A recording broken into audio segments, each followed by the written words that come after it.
તાજિયા વિસર્જન બાદ રોડ ઉપર ખૂબ જ મોટા પ્રમાણમાં કચરાનું સામ્રાજ્ય સર્જાયું છે ત્યારે પૂર્વ ઝોન ડેપ્યુટી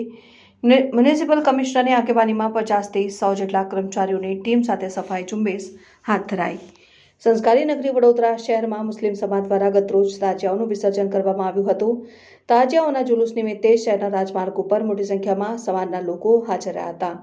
આ દરમિયાન રાજમાર્ગ ઉપર મોટી માત્રામાં કચરો ખડકાયો છે ત્યારે પૂર્વ ઝોન વોર્ડ નંબર 6 દ્વારા સફાઈ ઝુંબેશ હાથ ધરવામાં આવી હતી। આ અંગે પૂર્વ zone deputy municipal commissioner Suresh Toware જણાવ્યું હતું કે ગઈકાલે મુસ્લિમ ભાઈઓ માટેનો જે તાજિયા વિસર્જનનો મોટો તહેવાર હતો એને ધ્યાનમાં લઈને ગઈકાલે તાજિયાનું વિસર્જન કરવામાં આવ્યું, જેને લઈને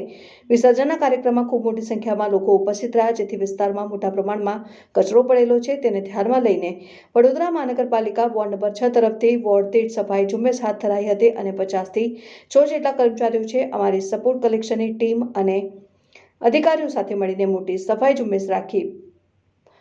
પાવર ડ્રિંકની કામગીરી કરવામાં આવી હતી ને મંગલેશ્વર બ્રિજથી માંડીને ફતેપુરા 4 રસ્તા,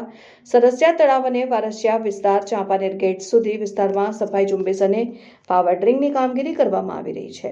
આપ જાણો છો કે ગઈકાલે મુસ્લિમ